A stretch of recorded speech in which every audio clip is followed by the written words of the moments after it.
This episode of The Biggest Table is brought to you in part by Wild Goose Coffee. Since 2008, Wild Goose has sought to build better communities through coffee. And for our listeners, Wild Goose is offering a special promotion of 20% off a one-time order using the code TABLE at checkout. To learn more and to order coffee, please visit wildgoosecoffee.com. I hope you enjoy my conversation with Hannah Miller Keene.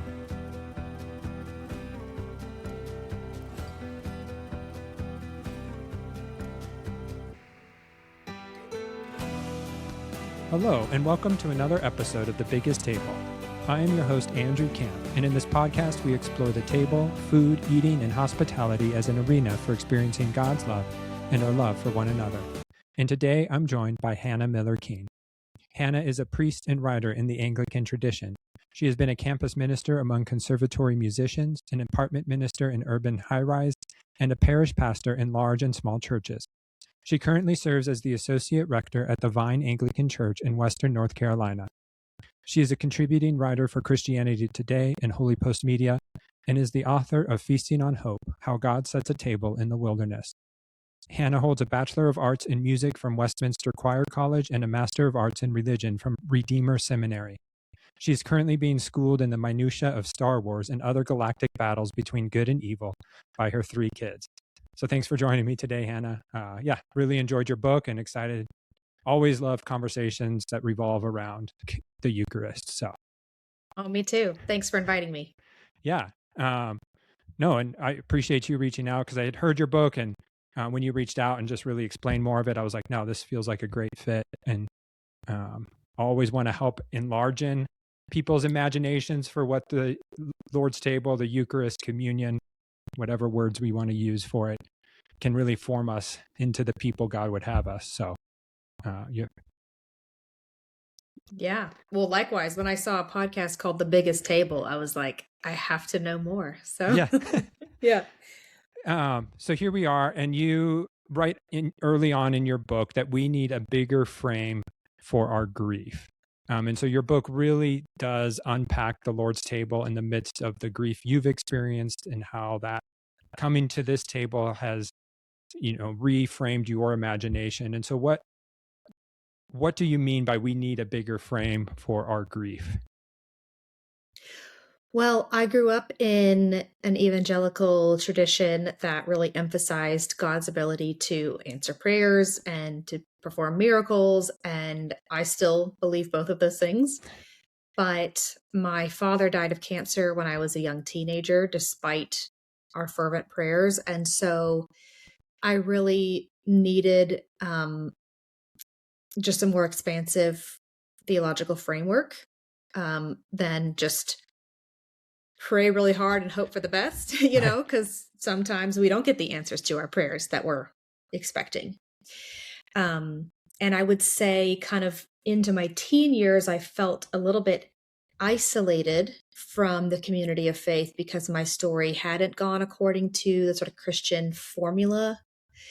And so finding that sense of belonging again in the community of faith around the Lord's Supper was very healing for me because it helped me realize actually our experiences of unmet longing belong at the table. They are part of our faith. They're a feature, not a flaw, because we believe in a story that isn't over yet. We're still waiting for the renewal of all things. And so it's actually very important that we bring our grief with us to the table, so to speak. I love that. Yeah, because I've not heard many people talk about grief I've not heard many people talk about the table as an avenue for bringing our grief. And so like how did you arrive at the Eucharist as seeing it as a place that could hold your grief? Because like me, you were raised evangelical where the Lord's table was maybe de-emphasized or pushed, if we made time for it if the sermon didn't go long. Right. Right. And so how did the Eucharist then begin to take shape as a center for your grief versus an add-on? Well, it started when I began receiving communion every week at my church in seminary. And I was crying every week in church, and I didn't know why. Hmm. And so as I began to sit with that and reflect on it, I realized, for me, a lot of my grief centers around family and familial belonging. And so it was this experience of coming to a family table where I felt very vulnerable and kind of exposed as a fatherless Hmm. person in my spirit, coming to the table of the Father. Um, it really kind of pushed on me where it hurt, Hmm. but it was welcoming. It was, you belong here and you are a daughter. So in a way, it was healing of my grief. And yet at the same time, in my tradition, the Anglican tradition, part of the Eucharistic liturgy is also the celebrant says, as we partake of these elements, um, one day bring us with all of your saints to the fullness of your kingdom. And so there was this sense of longing, even at the table, the sense that we're just getting a taste of the fellowship and the family that's coming. And so I realized my grief, and all of our grief, I think, can be both healed but also stoked at the Lord's table, because there's a sense in which Jesus feeds us now in the Hmm. gospel, but also when he says, and let this just whet your appetite because I'm Right. coming to, this full feast. Yeah. I love that, you're using the language of wet your taste buds. I've always thought about the Lord's table as an amuse bouche to the kingdom. As Yes. a professional chef, the amuse bouche is something that enlivens the palate, and gets you ready Hmm. for the full meal. It's supposed to awaken, you know, your senses and get you ready. Um, Yes. and so, yeah, when you say, it's that already not yet aspect that we long for, and so that table helps us name our desires, and helps us reshape what we long for, hopefully, in ways that few other things may can. Yes.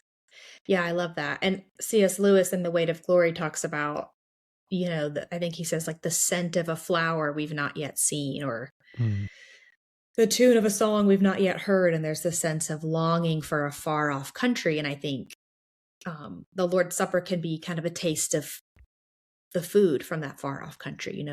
We sense that it's real and we want it, but it's still to come. Right. And so your book really helps us recenter the Eucharist.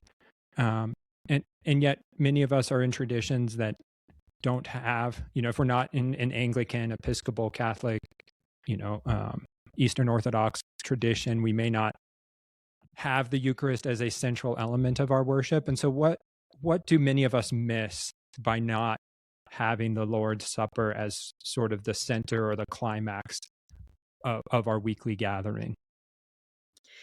I mean, I think so. A lot of people who don't celebrate it weekly say, well, we don't want to cheapen it or make it just feel rote. But I think what they miss out on is the sense that it is kind of rote. It's daily bread. Yeah. And it doesn't always have to be this big special thing. It's just a reminder that we're literally fed by Christ when we come into his presence, and nourished to be sent out then into the world on mission. But I would also say that even just pedagogically, I think sermons are great. Obviously, I believe in sermons. But ritual and embodied practices, communal embodied practices, Mhm. really help us to get the same information by means of a different avenue. Right. And I think that's really a large part of what happened for me, is I was starting to learn the gospel through the practice, in a different way than I had through reading or listening or, formal study. So I think there's a lot to be said about just doing it. There's a couple of things you touched on. One, that something we do, um, we repeat. The Eucharist is something we repeat on a weekly basis, whereas baptism's a one-time thing. And so, what is it like? And you point that out in your book. And like, what is it about the Eucharist that needs to be repeated versus a baptism that is a one-time event? Because like part of me thinks like, well, I need to be reminded of my death to Christ and being raised with Christ. Yet my baptism is a once deal, Right. whereas the Eucharist, we're invited to the table constantly. Yeah. Well, I think theologically, I mean, if we're thinking about the church as a family, you're born once, but then you come to the table, the family table, every day. Right. So at the table, we're learning how to be brothers and sisters, sons and daughters. We're being fed ongoingly. I also think that, the talk about our appetites, we're constantly looking for nourishment, satisfaction, fulfillment, and we're constantly looking in all the wrong places. And so, from a formation perspective, coming to the table again and again is a chance to remind ourselves, okay, Jesus is the bread of life. He alone can satisfy our great longing. And I'm going to direct my hunger towards him again and again. I love that because, you touched on it earlier too, of this embodied practice that, when Jesus asks us to remember him and remember the incarnation, it's not in the abstract, but we remember through chewing, through sipping, through swallowing. And you even write that the sacraments convey his love to our senses. And so how unpack that for us, I guess. Or, what is it about the sacraments that help us, that we need to be reminded of our embodiedness versus a sermon which may just appeal cognitively to who we are? Right. Which again, I don't mean to diminish the cognitive, but if you think about, our precognitive selves, like nonverbal infants can still give and receive love through the senses, through eye contact, through touch, and even maybe in our old age. I mean, I remember being really struck by taking communion to people in skilled nursing facilities when I was training for ordination, and how even after they really were verbal, the person would come in with the clerical collar and they would just like open their mouths in their beds, like, just like, give me the communion. And it was like they still had a way of communing with God that, outlived their ability to maybe form words. And that really struck me. No, and when I was reading your book and preparing, I was thinking, I'm always drawn to Luke 24 and the road to Emmaus. In your book talking about grief, and you talk about two disciples stricken with grief, and Jesus meets them on these road, and he gives them the best sermon that could ever have been preached that we don't get access to. But then they don't recognize Jesus until he breaks the bread. Yes. And I'm curious, like, as you've thought through that passage, like, how has that informed your understanding of grief, and also then meeting Jesus? Just because I obviously it's my favorite passage, and so it's formative for me, and I'm always curious how it might have formed your imagination. Yeah, I really wanted to use that passage in my book, but it didn't. I don't know. It didn't present itself in any of the chapters that I worked on. But I mean, it's such a Eucharistic story. And I love how Jesus accompanies them and he lets them talk first. I think that's a good example of how God comes alongside us in our disillusionment. And he doesn't just get to the punchline, but he commits to being with us on the journey. And then he feeds us. And that moment then connects them back to their sense of longing. Didn't our hearts burn within us? But we didn't quite understand until he did the moves. He broke the bread and distributed it. Right. And in that moment, they thought they were going to be the host and Jesus is the guest, and everything's reversed. And you even point out in your book that in hospitality and in communion, we, the blurred lines of guest and host quickly show up. And so, like, how a lot of us love to be the host, because it's a position of power or it's a position of comfort versus being a guest. And so like how can the Eucharist train ourselves to be good guests in a world that may not be always so hospitable? Hmm. Yeah, that's a really good question. I do think we, like you said, we don't like to feel like we're not the person in the position of power. Mm-hmm. And one of the things that really undid me when I started receiving communion weekly was the whole empty hands bit. You come forward and you don't have anything to contribute except yourself. Right. And so I think allowing ourselves to get in touch with that and to feel the scariness of it, um, and to realize that we're kind of making ourselves vulnerable before God and saying, "I'm hungry. Will Mm-hmm. you feed me? I'm empty. Will you accept me?" And then marveling at how God then makes himself vulnerable in return by saying, "This is my body given for you," I think can be a really healing and a really um just a reframing sort of way of even being in the world, off learning how to offer ourselves as a gift and receive the other as a gift, as opposed to um, showing up with our accomplishments or, like you said, our sense of power. Right. I You made that phrase, that Jesus shows up as the vulnerable savior in the communion, and it's not a word I've heard, and it caught me.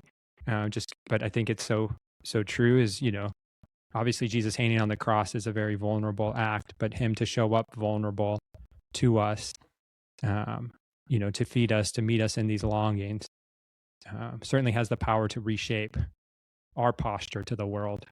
Uh, Yeah, because I mean, vulnerable just means woundable, hmm. right? And he took on a body and became wounded for us, in that kind of self-offering and the sense that we can reject him. We can say thanks but no thanks, or Yeah. Right. I'll have this plus my other things that are really more important to me. Yeah.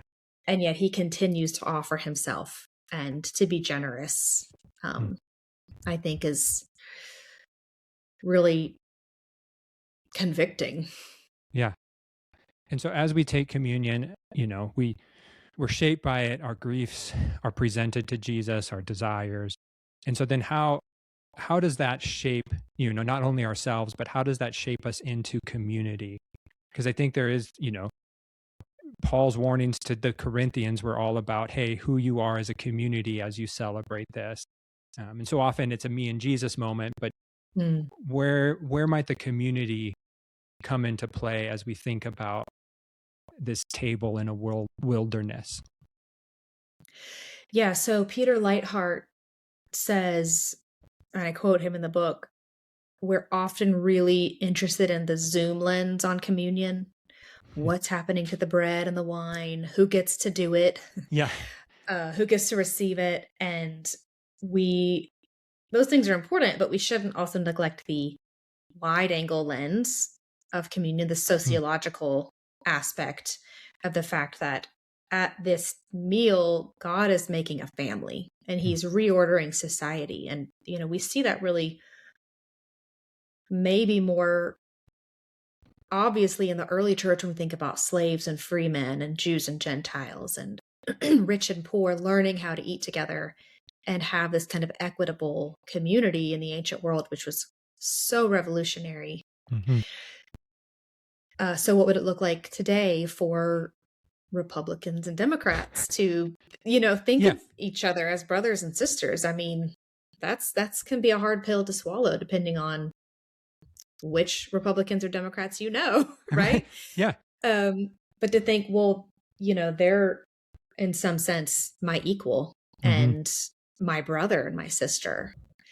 And my love for Jesus is directly related to how I treat them in the body, in relationship. Am I neglecting those who are less well off than I am in the church, or vice versa? I think there's a lot to really think about in terms of how we do community based on the meal that Jesus is hosting for all of us. And so to make it personal, like how have you wrestled as somebody who offers communion weekly to God's people? Like, you know, these people, you see what they maybe post on social media. Like, how do you wrestle in your own soul, or how do you posture yourself so that you can freely offer still to people you may, in your humanly aspect or, you know, fleshly aspect, want to withhold sometimes? I'll say two things. The first of which is, you know, I have not been deeply hurt by congregants per Okay. se. I see congregants come who've hurt each other. And it's really meaningful to see them coming and to believe truly that I'm offering each of them, you know, God is offering each of them the grace that they need to be sustained in the fellowship that they're desperately trying, they're grasping for. You know, our communion can feel so flimsy in our human perspective, but God is on the other end of that line, right? Holding us together. And so that's really meaningful. I have been deeply hurt by other clergy and other pastors. And so for me, exploring communion through the lens of 1 Corinthians 11 and those who eat and drink in an unworthy manner because of how they've treated other Christians, I think is actually really comforting to think that even our leaders who maybe are in that position of power and they're not repentant of their sins towards the body, Jesus himself will hold them accountable in the meal that they're eating and drinking judgment on themselves. And so, you know, there's a sense of accountability kind of baked into this meal, and that the leaders are not excluded from that. It's interesting. Yeah. Because what does it mean to still just extend the fellowship and let Jesus, you know, I am called to extend Jesus to people, even when I don't feel like it, or even if I feel hurt by them. And so to let Jesus deal with them. Yeah, that's an interesting way to look at it. That's challenging, but also comforting, like you said. Yeah, because I mean, historically, the practice of reconciliation would have happened before communion. Right. So we're supposed to be going to those people who've hurt us, and working it out, you know, before we come to the table together. But a lot of times we try to do that, and the other person's like, I didn't do anything wrong, you know? That's all your problem. And so that reconciliation can't happen, even if maybe you've done everything in your power. And so at that point, to say, well, God is still involved in that situation, and I can extend peace and reconciliation as far as it depends on me. Right.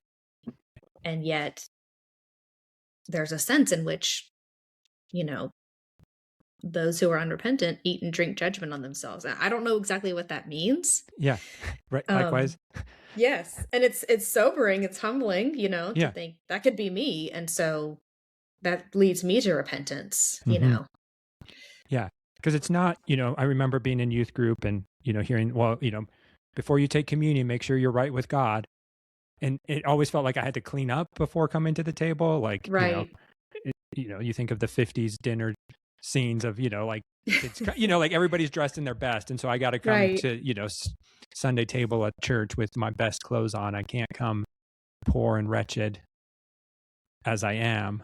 And, and yet, like, what does that mean as, you know, how to be repentant and yet still come knowing I need forgiveness on a daily, hourly basis? Has been challenging for me to think through, because I'm like, wait, no, I don't need to clean up my act to come to the table. to receive Jesus anew, but I also can't come unrepentant. And so there's a tension there, I think, that needs to, Right. yeah. Yes. Yeah, I think tension is a good word. Um, and that's one I try to hold throughout the book. Mm-hmm. I do believe, as a pastor, that the sacrament is a means of grace. And so absolutely people who are struggling with sin, dysfunction, that's all of us. Yeah. We need to come begging for God's help, and expecting to receive it. Mm-hmm. But also we should come with an open heart to be convicted of the ways that maybe we're sinning against his body in the community and ready to make it right. Or at least ready to say, Lord, help me get what I need to make it right. Sometimes reconciliation takes years, but we can come with that posture of saying, I want to be about this because you're about this. And so help me. Yeah, and then it brings me to a point too of like, as we think about the table and we think about just even injustice in the world, like how, because you write that the economy of the kingdom is Eucharistic. And so like, how does coming to the table then inform how we view, society's sins, or, how we view, maybe for me, it's food inequality. Like how might the Eucharist shape our imaginations for thinking about bigger picture or bigger societal ills that, many of us are feeling in this current moment? Yeah, I mean, I think it starts with this generous and miraculous abundance that God gives. And, that goes all the way back to his Old Testament covenant with the people of Israel who left Egypt. Egypt was the world superpower and they controlled all the resources. Yeah. But God said, I don't need that to feed my people. And then he made bread for them in the desert, and they still tried to hoard the bread because they didn't believe that it would be there the next day. And, as a teenager, I grew up with some food insecurity and I like hoarded food under my bed because I was like, I want to save this for myself. Yeah. But I think, yeah, and trusting in God's abundance as a Christian can feel very like wishful thinking or like a convenience for rich people to say. Mm-hmm. So what does it look like when you are actually food insecure or starving? I think there's something prophetic about it because there is a sense in which there is still injustice in the world and there is scarcity, but the world is also being made new. And so some of it, I think, is believing what's to come and hoping for that and trusting in that, even if we don't see it in the short term. And also, participating in that to the extent that God calls us to, in terms of like relieving food insecurity of others and not hoarding what we have, but saying, I want to participate in this otherworldly economy and I want to give more than I think I can give because I'm not afraid of needing to, store up for my own rainy days, but I'm going to try to be more attentive to the Holy Spirit and participate in what he might be leading me to do, to bring about that Eucharistic justice, know. I'd love to hear your thoughts. That sounds like it's kind of more your wheelhouse. Yeah, I've thought about it, or, just again, maybe not in depth or like practically what it means, but like how, if the Eucharist is this feast for the world, like it should engage our posture for helping us connect with food insecurity or understand the world's hunger in ways that, propel us to act in ways that God is calling us to. Again, not everybody has the same passions and we're not all called to the same thing. Right. And so, but at the same time, I think, Scripture is replete with images of God feeding people Right. miraculously, and satisfying hunger. And so I think we minimize the Eucharist when we don't say that it should propel us to society's ills, or that it's just a me and Jesus moment. Right. But Or it's rather, just a spiritual thing. yeah, it's just a spiritual thing, but that it should compel us to act in ways, um, to feed the hungry. So yeah, I don't know. I didn't expect Sorry. no, it's good. It's good. And I need to, and I want to, and it's more of the curiosity and thinking, part of this podcast has helped me think through and reframe issues and how to resort, what I believe and how that might inform my being in the world. And it's easy to sit here and have the conversations. It's harder to Right. actually go out and actually engage the world in redeeming ways. And so, yeah, that's the continual wrestling for me. There's a great quote that I use in the book by like a Pentecostal missionary in Mozambique who was feeding hungry children every day. And more kept coming, and they kind of got beyond their sense of, okay, this is how many we can accommodate, you know. And she was praying one night and she had this vision of all these kids coming, and she was saying, this is too much.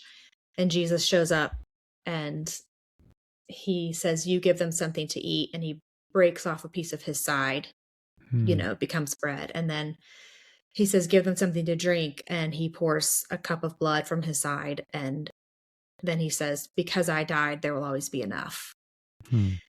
And she's not a sacramental, liturgical Anglican Christian, but Right. it was Jesus' body broken that translated very practically for her in her ministry of feeding the poor. That really animated her imagination. And I've been in love with that story ever since I heard it in college. No, yeah. Now that you mention, I remember that story. And yeah, it is that we operate so often from a point of scarcity that, I need to accumulate all that I can accumulate in order to be safe, versus whereas the Eucharist imagination might call us towards a place of abundance, that the community has what it's needed to feed the people, and yeah, trusting that God will provide the resources for us to engage in ways that he is calling us to. Yeah, Lent is a little teeny tiny version of practicing that every year, where you fast and you say, can I learn to go without in a small way? And you give alms, can I practice giving more than I normally would want to? Yeah. And I think it is kind of that training in trust for God's abundance for others, not just for me, but through me, God's abundance to others. Yeah. And so the Eucharist as a training ground to help us engage, but it also, I think I firmly believe that the Eucharist shapes how we relate at our own home tables. And so like for you, like how has the Eucharist maybe transformed how you relate at, your tables in your home or in others' homes, or, and how do you help others think through that? Two things come to mind. The first of which is I want my children to grow up knowing that they are persons who belong. They're not objects who meet my needs or do my bidding, although I do often treat them that way. But at the table, we learn how to be human, how to be known and fed in the context of covenant and relationship and safety and belonging. But I also think that the Eucharist really compels us to then open up our family tables to our neighborhoods and to our communities, so that it's not just about me and my nuclear family or me and my roommates, but it's about who does Jesus want to bring to this table so that they too can experience that belonging and that inclusion and that nourishment. And so for me, the Eucharist has really shaped my sense of mission. And I think that's in part because that's what I experienced. I was that child who felt kind of on the outside Mm. of belonging and community, and at the Lord's table, at the table of church friends, I was kind of grafted in. And so I'm kind of like a firsthand beneficiary Yeah. of that mission. And I really believe that it can be world changing. Mm. No, and I sometimes think too of like Richard Beck has influenced my ideas of hospitality a lot, and he talks about seeing Jesus in the other and like you know um, who might be Jesus for me in that moment, and so how to even Mm, have that posture of yes, I want to be Jesus to others or show them love or care and concern, and but how might they be Jesus to me in unexpected ways that they had no ideas they were. mm, um, and I wonder too, as we celebrate the Eucharist, how might Jesus show up in the unexpected ways in the stranger, that in us trying to minister to others, how might people minister to us in the unexpected. right. Yeah, that gets back to what you were saying about the hospitality blurring Right. the lines between the host and the guest. Yeah. Yeah. Yeah, a lot of times we think, "Oh, I'm gonna help that person Right. by including them at my table or doing this nice thing for them," and then often we're the ones who end up being blessed and being met by Christ, through that other person. I was just reading a story in a book by Scott McKnight who was talking about a woman in his church who was a nurse, and she volunteered to wash the feet of a patient that came in that were like really moldy and Hmm. just pussing. I mean, like a really severe situation. And it started out as like, oh, I think my Christian obligation should be to do this. And Right. as she was doing it, she started sobbing and looked up and into the person's eyes. And he was looking at her, and she said, and then I saw Jesus, there he Hmm. was. And it turned into this really meaningful experience of her encountering God. Right. And I think that's where the Eucharist trains our imagination, where we can begin to see Jesus in the unexpected, and maybe even in the mundane. Um,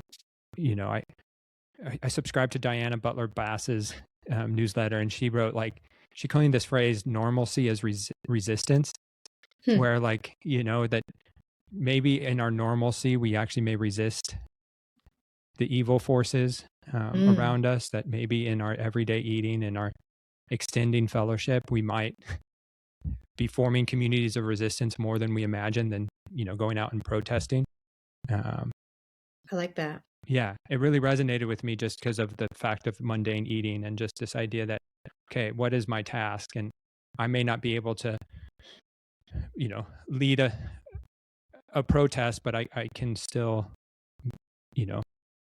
sit down with my girls for dinner, Right. sharing the laughter there, or, meet with people, extend, have people over that need encouragement. Yeah. And so for those people listening that may think, okay, this is all nice and good, but I have been deeply hurt by the church, and for me just to go receive Jesus sounds too much. What encouragement or where should somebody start who's feeling that way, thinking, hey, this sounds nice, I'm glad the Eucharist is this beautiful thing for you, but I can't receive right now?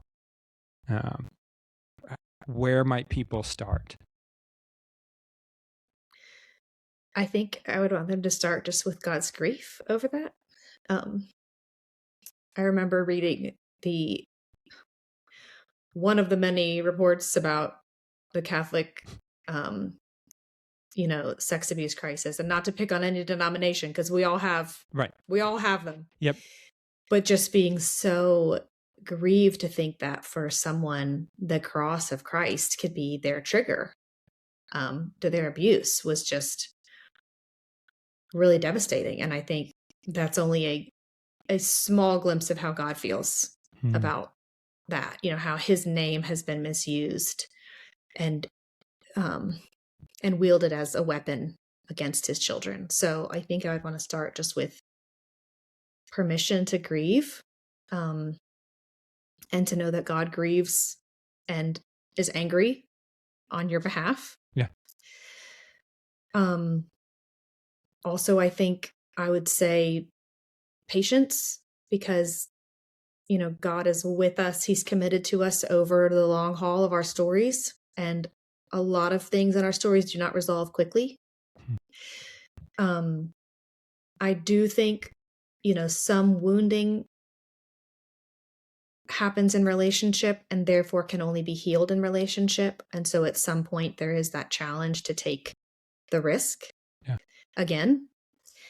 I've known personally that sometimes it can help to, maybe have a change of scenery. So a lot of times Christians have to switch traditions. Go to a church where the music is different and the decorations are different and the words are different. But where you can still be with God's people and hear his word and come to his table. And I think, I would encourage, I had a neighbor in my old town who was like, "Yep, I don't know that I'm going to come back to church." And I was like, "If you want to come to my church, walk in late, wear sunglasses, sit in the back row, and leave before it's over. Like, you are welcome." I would say take the risk at the level you can withstand the challenge, and just know that God is with you in that. No, I appreciate that word. And I, in the midst of a transition for me, I had to go to a different church, a church that I wouldn't have normally gone to, that was much more progressive, but small, and, and it was a healing moment, and friends went with us. Friends said, "Hey, if you want to check it out, we'll go with you." And that was a gift. They had been once before. They'd been a couple of times before, and so, finding somebody who might go with you and, be that support, and hold you in that grief, because, like you said, we're wounded in relationship, but many times our healing comes through relationship too. And so, where are those relationships that might provide the security you need, or the safety, to risk again? Yeah. And so a question I ask all of my guests as we wrap up: what's the story you want the church to tell? Wow, that's such a great question.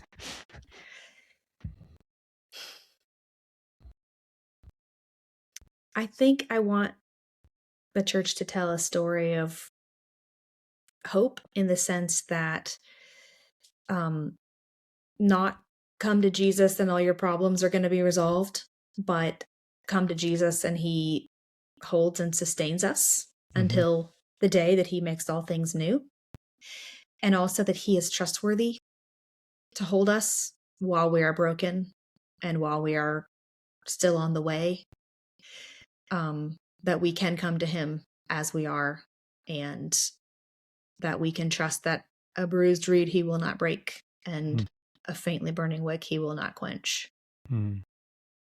Oh, thank you for that word. It's always fun, interesting, sacred to hear people's responses, because I think in times it lines up with the nature of what we've been talking about, but also just expresses a heart, that, a desire that is very deep in people. So, and then a few fun questions about food to wrap up. What's one food you refuse to eat? Oh, wow. This is going to be hard for me. I love food. I do not like brown avocados. I love green avocados, but if they get, even a little bit of brown, I'm like, I can't do it. That's fair. I can't scoop around it. Okay. Fair. Yes. I'm sure there's more, but I do like most things. Yeah. Then if you like most things, what's one of the best things you've ever eaten? I mean, cheese is going to be too boring of an answer, but I do love cheese. Okay, Just well, passionately. okay. My first job in the restaurant was as a fromagier. So you and I love, I speak cheese. So like when you say cheese, I'm hoping you're not just meaning, Kraft singles Sliced. Right. Oh, or no. sliced, Kroger cheddar, but like Right. there's a deep, artisanal Yeah. cheese in your brain. And so like, do you have a favorite cheese or style of Boy. cheese? A deep artisanal cheese in my brain. A favorite, that would be hard. I mean, I really love cheddar. I really love brie, goat cheese, blue cheese. I mean, I like stinky cheese. Oh, yes. I still remember the first time I had brie. I grew up in the South, and it was not exactly culinary fancy place. But I had some brie at a reception, and I was like, what is this? Yeah. And an adult told me it's a soft French cheese. And yeah, so I think, the more fat and the more odor on it is the better. No, I fully agree. Epoisse is one of my favorite French cheeses. It's a stinky rind. Brillat Savarin, one of the great food writers of the 19th century, I believe, said it was the king of cheeses. Oh my. I wonder if I've had that. I'm going to have to look it up. Yeah. Or I think our Jasper Hill Farms, they're in the US, but they make this cheese and it's available at our Kroger, but it's like Harbison. It's a round, creamy cheese that's wrapped in spruce bark. That has a pungency that is delightful. Yeah. Awesome. Yeah. A cheese and wine night is one of my wife and I's favorite. Like there's not much better than that. That's right. Wow. Yeah. It's can kind of not be so great afterwards. But in the moment, it's yes. worth it. Yes. And sometimes your fridge smells like cheese afterwards. I can't eat cheese for dinner anymore. Yeah. But yeah. Yes. Yeah. No, I once wrote, and as I was exposed to cheese, I wrote on the odoriferous nature of cheese and how like there's correlations. Like we don't like stinky cheeses, and what does that mean for our spiritual lives? And oh, I want to read that. Yeah, just because I'm thinking, it's like oftentimes we don't like the stink, but in the stink there's goodness. If we can get if we can move towards something beautiful, the complexity and the Anyway, see, now you got me going. That's great. Yeah. And finally, there's a conversation among chefs about last meals, as in if you knew you only had one more meal left to enjoy, what would it be? So if Hannah had one last meal, what might be on her table? Oh, wow. My last meal. Gosh, that's a tough one. I feel like I'm going to cry. Maybe Thanksgiving dinner. Yeah. Just like for sentimental reasons. Yeah. Yeah, my grandfather's about to die, but he fed us Thanksgiving dinner for so many years. And when I was like a college student living 1,000 miles away from home, I just remember getting on a plane and thinking about pie, at Thanksgiving, and just the comfort of those family recipes and all the calories, the dessert. I think that might be it. Thanksgiving dinner. All right. Is there a recipe of your grandpa's that sticks out from Thanksgiving? Like you said pies, but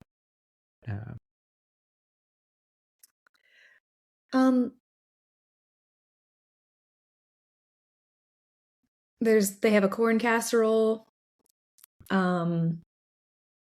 The stuffing, it's not fancy. I remember asking for the recipe once and he was like, oh yeah, it's one of those boxes, Just when you grow up eating something, you just think this is the best ever. Right. They have like a marinated carrot salad and they do a cranberry orange relish. He and my grandmother have all these family recipes from both sides of their family, right. and they're not gourmet, but they're just special. Yeah. Nope. Those special recipes, are what stay with us, and the stories, the memories they harken back to. again, it's a foretaste of Yeah. something more beautiful to bring it back to the Eucharist. So I That's really right. enjoyed this conversation, Hannah. If people want to learn more about your work, where can they find you? My website is hannahmillerking.com, and there's a link there to my Substack. I write a monthly reflection. Also on my website are links to other things I've written for other outlets. Awesome. Yeah, and do pick up the book, Feasting on Hope, How God Sets a Table in the Wilderness. It's published by InterVarsity. It's available now wherever you get your books, but hopefully from smaller book retailers and not the big bad evil, which we all buy from. He who must not be named. He who must not be named. So if you've enjoyed this episode, please consider subscribing, leaving a review, or sharing it with others. Thanks for joining us on this episode of The Biggest Table, where we explore what it means to be transformed by God's love around the table and through food. Until next time, bye.